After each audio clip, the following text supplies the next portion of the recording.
Today we're going to be doing a challenge run, a Dark Souls challenge run, where we do sorceries only. With this, we have a few limitations. We're going to stay away from using anything other than sorceries, obviously. We're not going to use any other consumables other than souls. We're not going to use any type of magic weapons, such as the Darkmoon Greatsword. We're just going to keep it to sorceries, so casting spells from a catalyst. And for most of the run, we're going to try to put most of our souls into intelligence and just see how much damage we can output with spells, such as like Soul Spear and stuff like that. So we're just going to kind of see how overpowered we can get throughout this run without taking it to an extreme. We're going to try to make sure this run is doable by most people. So we're not going to do, like I said, any crazy glitches and things like that. We're not going to skip any boss fights, but we will keep it to a minimum. And yeah, we're not going to be doing anything too absurd throughout this run. It's going to be pretty laid back, in all honesty. We're going to keep away from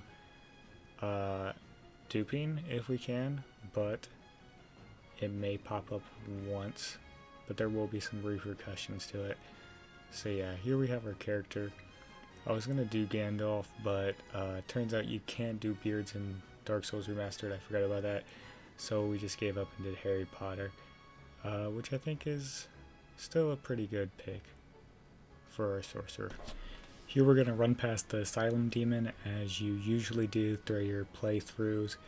We're going to quickly talk to Andre and get our Estus Flask and our key. Then from there we're going to grab our main weapon, the Sorcerer's Catalyst.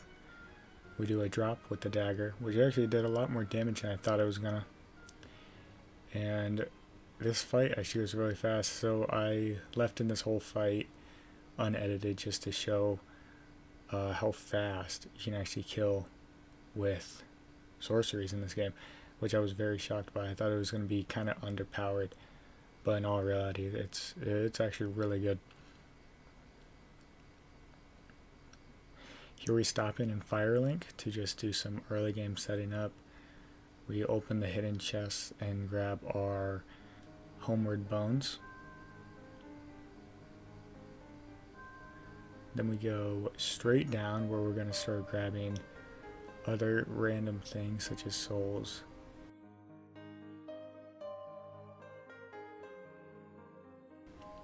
We get a new Londo.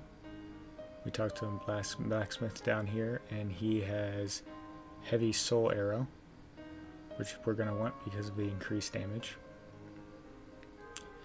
We use the master key and grab the bigger soul right outside the door.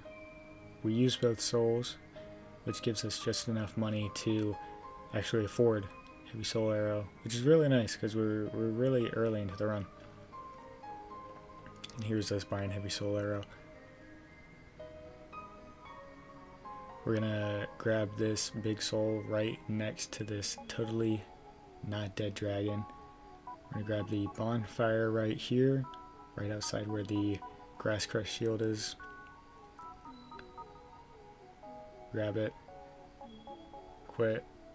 Try to cheese this knight off and totally don't kamikaze it.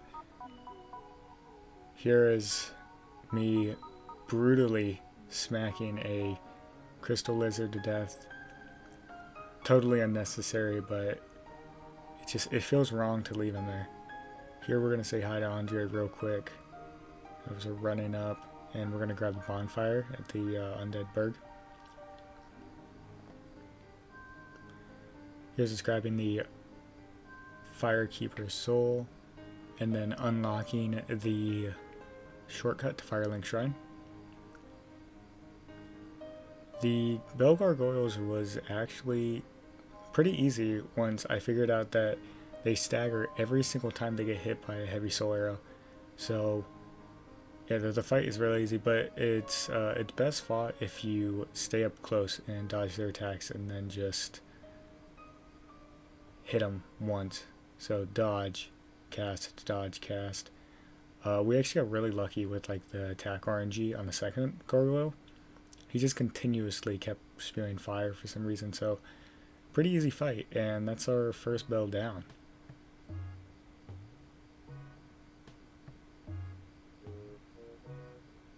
Here we actually went backwards and got Capra Demon. I just thought it would be wrong not to grab him. First we're going to kill the undead soldiers up here. Quickly run down the bridge, bait him out.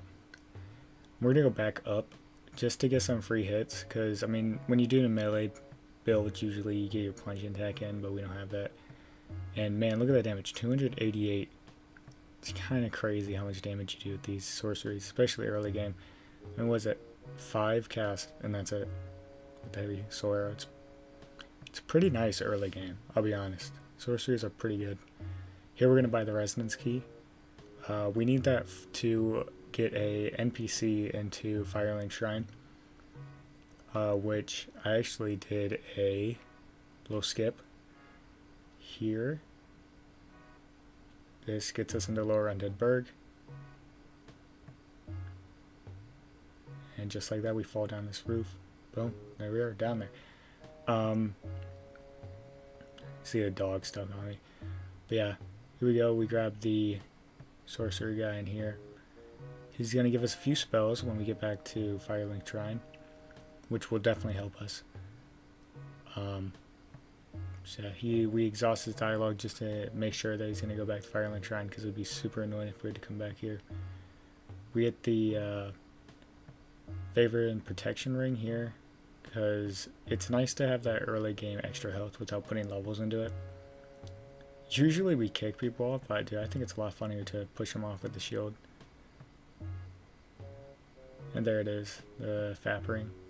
Here we're talking to the sorcerer. We tell him, yeah, we'll accept his teachings, and then I see that we have no souls to buy any of his items. So and like you can see, 40,000 souls. So I actually do a soul dupe here. It's really easy to do. If anyone wants me to, I can make a tutorial on it. But I basically just buy out his inventory. You know, you gotta support local businesses type of thing. So we buy everything. I accidentally buy an extra catalyst, but it's not like it's gonna hurt us much. So we buy both those rings, which is super nice to have. And you can see I had something crazy, 133,000 extra souls, so I just dark signed. Now we're in Blighttown for the second Bell of Awakening. Here's a reason why Blighttown is one of my least favorite parts of the game. Because of this. This is put in, I believe, 4 times speed. That's how long it takes to get to the boss fight. So, yeah, and you're practically guaranteed to get poisoned. So I absolutely hate it. But what I don't hate is the amount of damage we're doing here. 270 a hit, which is really good. In Quelaag, you can just slowly back up, really, and just dodge when she puts out her sword. And it's crazy because, yeah, as her spider fire guy will just do that, and you can get 2-3 hits off every single time. So this fight goes by really fast. All we have to do is use all of our heavy soul arrows. I mean, if you miss, you have to use like a few other arrows, but yeah, there you go. Just 15, boom, done. Easy fight. And that's the second Bell of Awakening. Here we get our flask reinforcement. Here's me trying to kill Ceaseless Discharge. This tends to happen every single run, is we die to Ceaseless Discharge. So I think from now on I'm not going to try to fight him. Here's us getting another Firekeeper soul, just to reinforce that flask a little bit more. That's actually the last Firekeeper soul that we get the whole run. We're boosting up intelligence, like I said at the start of the video. That's really all that we're doing this whole run. We talked to the lizard dude, tell him, yeah, whatever, we'll do it, we'll get the things. Here's us fighting the Hydra. This is actually my first time fighting the Hydra, and it's really not that bad. It's just, it's really tedious. So yeah, this is also in 4 times speed. You just have to wait and bait him out, put his head down. But once you do that, I mean, yeah, we're hitting him for over 250 damage cast, so it only takes 2 hits on his heads to knock them down. The reason why we did this was because we were actually going to try to get a certain armor piece from the DLC. Unsurprisingly, I messed up and I did not do what I needed to do. So we missed out on the armor piece, which was actually really upsetting because the armor piece would have given us 30% more magic damage throughout the whole run, and we would have gotten it here, which would have been great. So Dusk of Ulusil, missed out on it, but hey, what can you do, right? Here's us going through Sense Fortress now. Super easy, just like any other run. You just kind of sprint past everything. The only difference was that we turned the lever so we could push the ball down towards the snake guy that's just chilling by the wall. And that actually blocks off a portion where we can talk to Big Hat Logan, who is another sorcerer. And we free him. He says, alright, I'll meet you in Firelink Shrine. And yeah, I believe we buy a few sorceries off of him later in the run, so it was definitely worth it to make that stop. Now we have the Iron Golem. Super easy fight also. It's just you have to know where to hit him, which is on his ankles. He'll wobble, hit him again, and he'll just get stuck there. So majority of this fight is actually us here just right in his crotch, just spamming. What we should have done though was get him next to the edge and we could have knocked him off. So in all reality, the fight wasn't as good as it could have been, but I'll still take it. It was a pretty fast fight. I mean, it's Iron Golem. He's not too bad, unless you have low damage, then it's pretty bad. But with this high early game damage, it's not bad. I mean, a little mess up right there. I forgot to roll, but yeah, there you go. Boom, that's it. Got through. Not bad at all.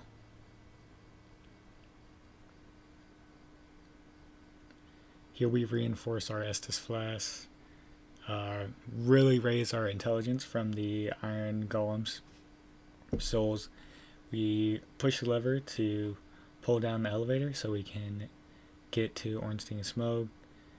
Bait the archer to jump off for us.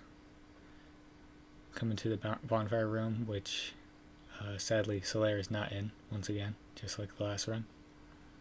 So Ornstein and Smough was actually it was a fun fight. It was a lot different than what you would expect, like from playing a melee build.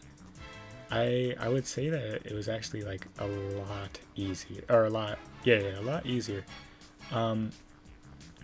Because you'll have Ornstein dodge maybe one of your casts, but then he'll just face tank it, so it's really easy. And then also like the amount of damage that you do and the amount of time that it takes to cast it is super slow, or super fast. And with the amount of range you have, it's super nice. But with that, it didn't feel as, like rewarding to win half these boss fights. I'll say that, because like right here, like once I got my angle right, I could have just sat there and cheesed Smough for the whole fight. But thankfully he got out of where he was clipped onto, and it made the fight a lot more fun, a lot shorter too. Basically all I would do was attack right after he attacked. I would try to bait out his like lawnmower thing and then attack, and then you'd do it again, and it would just be a cycle of that. Him lawnmowing, me running away, him lawnmowing, me running away. So yeah, it wasn't that bad of a fight. A lot easier than like our last run where it was no weapon upgrades. I mean, I think I probably had 20 plus attempts on the no upgrade fights, and that was a little bit just because of like lack of skill, I guess. But this was attempt 2, so not bad at all. Here we get the Lord Vessel from Guinevere, favorite character for certain reasons, so I'll say. Here we're talking to Big Hat Logan, and we get his Soul Spear, which is actually a super good spell that we use for the rest of the run. We place the Lord Vessel, and that means we got to get going on doing the Lord Souls. Sadly, I do not have the 20,000 souls for the Crest of Artorias, so Andre has to go, man. This is the second run in a row where he has had to die. Hopefully, I can do a run where I don't kill him. But it's just super convenient. Here's a hidden bonfire. You guys didn't know about that. It's right outside the door that you use the Crest of Artorias on. It's actually really nice to have because that run all the way from Undead Burg can be super long. Here we grab the stone armor set. Super good defenses, which we use a few times throughout the run. And here is Seath. He, I don't know. I wouldn't say that this fight is too bad. All it was just if you get under him, you can get 2, 3 casts even. And really, after you get like 2 cycles of that, the fight is over. It really wasn't that bad, especially with our Soul Spear upgrade. Like, we did incredible amount of, like 864 damage right there with 1 cast. Just like I was saying, if you just get under him, you can hit his legs a few times. And yeah, and also, when he gets low health, he just starts limping, so it's kind of it's not really a challenge at that point. Here we keep dumping points into intelligence. The soft cap actually for Dark Souls Remastered is 50. So we put it to 50 at some point and then we stopped.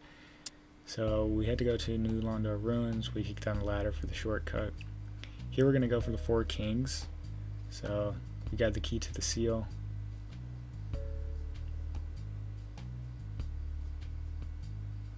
Open the door, push the lever, drain out all the water. I actually love this cutscene. I may start leaving cutscenes in videos because they're just so nice. So this was one of the times that we actually used the stone armor in the run. It's just really nice because of the fact that it's a DPS test. That's what this fight is. It's just how much damage can you get off quickly. So it's nice to have armor that you can just kind of sit there and tank in. That's exactly what we did. So a good way to do this fight is to try to get as close as you can to one of the 4 kings, kind of like right in their stomach as you're hitting them, and you'll actually take less damage if you were to be farther away from them, because they hit you with the hilt of their swords rather than the blades. The only thing you really have to look out for is, of course, their nuke explosion attack. But if you have the stone armor on or any type of figure, you'll be fine. And then also their grab attack, because at least for me, my vitality was really low in this run. But that grab attack could one-shot me if I was hit by maybe 1 hilt attack. So that's one thing to really look out for, is just their grab attack. But apart from that, the fight's pretty easy. Especially with these super hard hitting sorceries. That's something I noticed throughout this whole run, is you'll get a weapon at the start of the game, and you'll just have to kind of replace it at some point. Even if you upgrade it a ton, it'll just slowly drop off. These early game sorceries still hit absurdly hard throughout the whole game. And I was just shocked by that. Here we go. We did 10 strength just so we can have the Grass Crest shield in one hand. Because I realized halfway through this run we just couldn't do it. We put the Lord Soul in the vessel. So there you go, 1 soul down.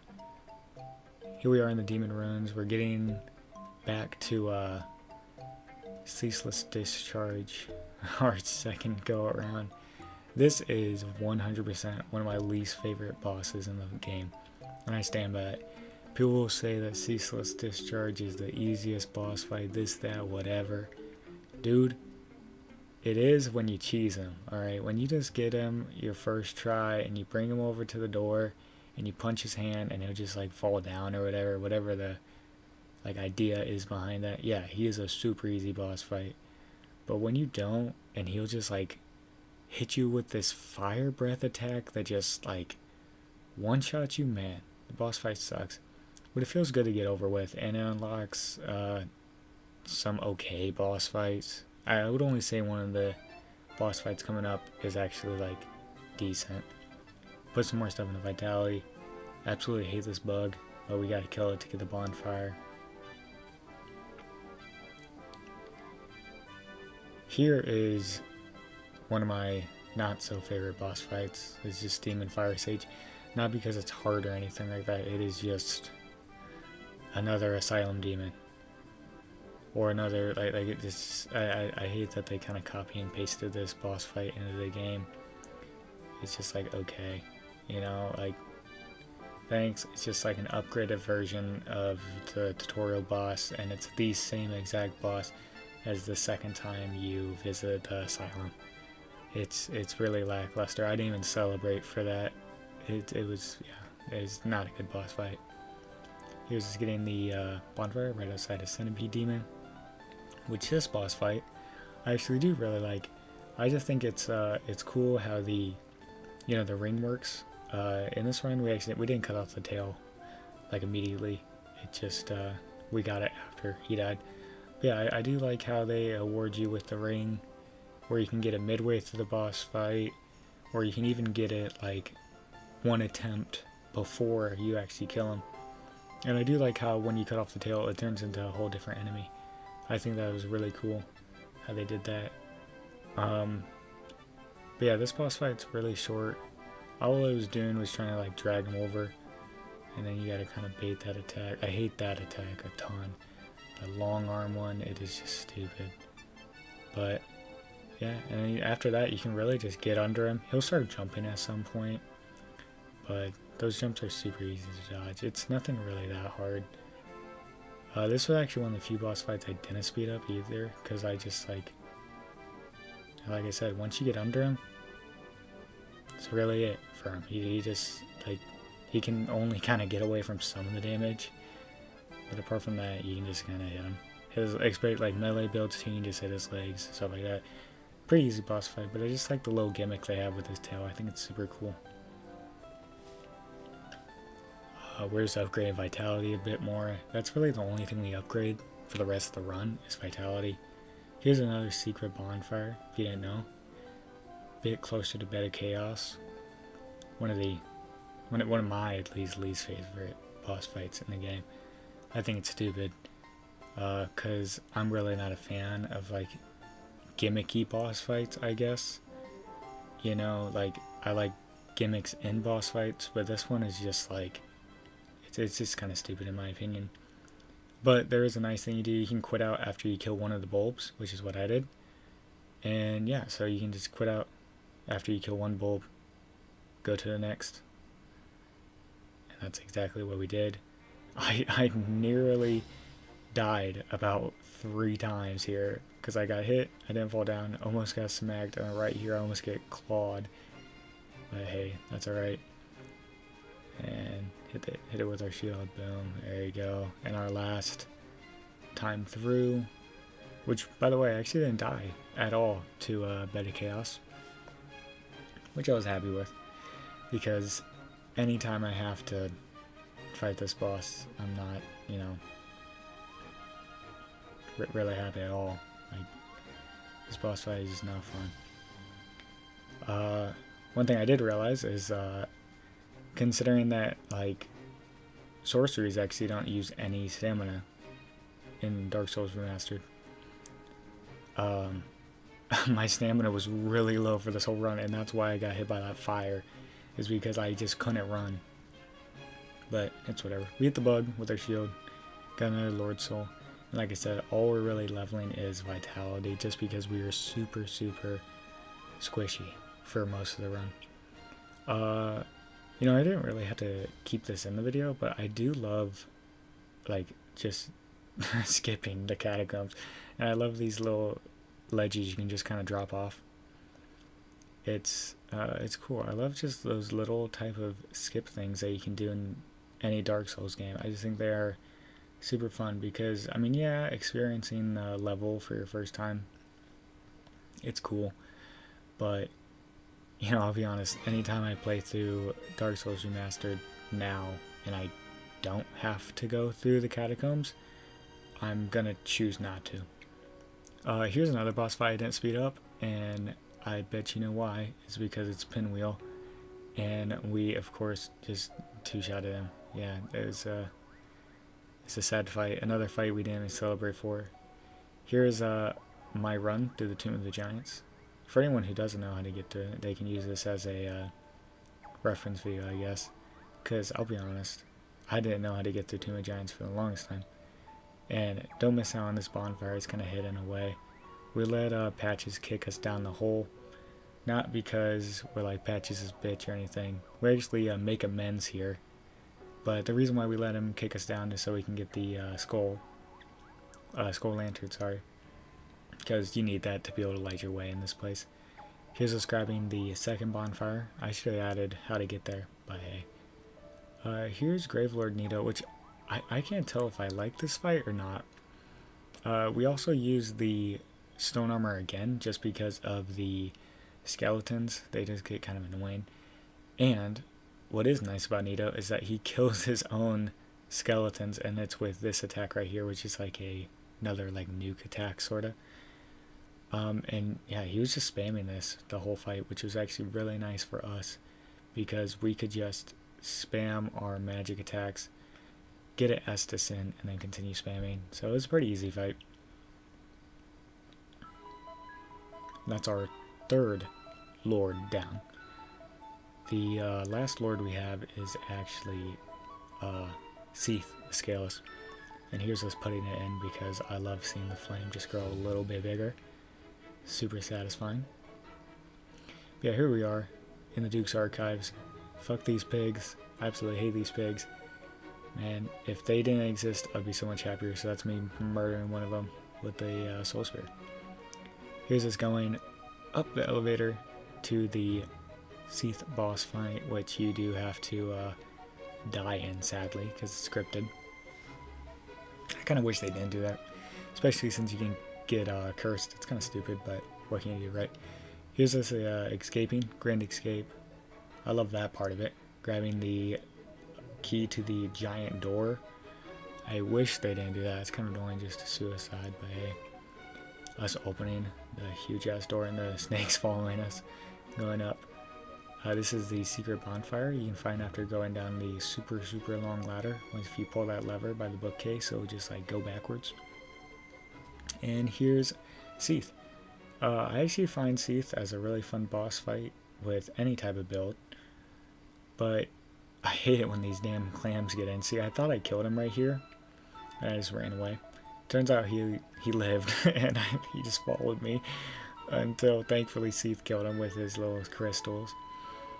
But yeah, the kind of the strategy here for these fights is just tuck into his weird like tentacle armpit into his stomach, and you'll be good. The biggest thing that I kept messing up on in this fight was I would get my timings correct with his like mouth ice attacks, but I wouldn't look up enough to where I could see his hands. And that's something you need to do, because if you don't, you'll get stuck in his giant huge explosion attack, which covers almost the whole arena. But if you catch it early, you can start running to the other side. That's why I was trying to get him into this edge. Like you can see there, I just catch it. But yeah, if I like wasn't paying attention as much at the end, I would have died 2 times every single time that I kept getting caught in those giant things. So yeah, right here I caught it a little bit earlier, but I mean it's still taking over half my HP. So it's just smarter to look up a little bit as you fight him, because if you don't, there's like a pretty high chance you're just gonna get absolutely just fucked by his giant crystals. Other than that, though, it was a pretty easy fight. Even with using magic, still hit really hard. So yeah, there you go. That's our last Lord Soul down. Which I think he's probably the best boss fight, I think. Visually and everything like that. But here we go, adding the last soul in. Cool little cutscene. And here's us running in. This fight was actually really hard, but super refreshing. I'm used to just fighting Gwyn, you know, doing the parry method, parry, riposte, back up a little bit, parry the same attack, riposte, over and over and over, and the fight isn't as long. But using these sorceries, it's really awkward to parry, and it was super fun to do this because I had to learn, you know, certain attacks I could attack on, and certain ones I couldn't, and it was really refreshing. So one of the attacks I could attack on is his grab, which you just saw. It's where he kind of leans in, and the reason why is because he takes forever to get back out. But another one I can attack on is that one, which is his two-hand like swing. That's also the same reason, it's just a longer animation, and it gives me just enough time to get that cast off. And yeah, this fight was pretty long. We were circling around for a pretty long time, but it did make the fight really fun and really refreshing, like I said.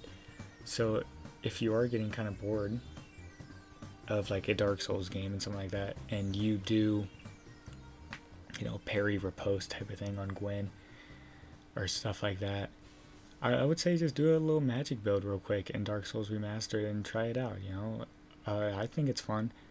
There were a lot of a lot of sorceries that I actually missed out on that are even stronger than Soul Sphere. But I think it was fun not to be able to just, you know, like kill him with 8 spells or something like that. Like I had to go through a lot of Great Soul Arrows, which is what I was talking about earlier in the video. The Great Soul Arrows, it was an early game spell that we got, and yeah, it still carried us through, you know. And that was our whole run. Gwyn down, Lord of Cinder. I will be honest, I was a little pissed, so I decided to do the bad ending, basically, where I turn away and do not become the Lord of Cinder. I was kind of pissed at him, but hey, super cool animation here. I love it. Everyone, bow down to your king. But yeah, if you guys liked the video, if you enjoyed it, be sure to leave a like, comment, tell me what you didn't like. If you disliked it, you can just leave a dislike. And hey, if you want to see more, make sure to subscribe. And yeah, see ya.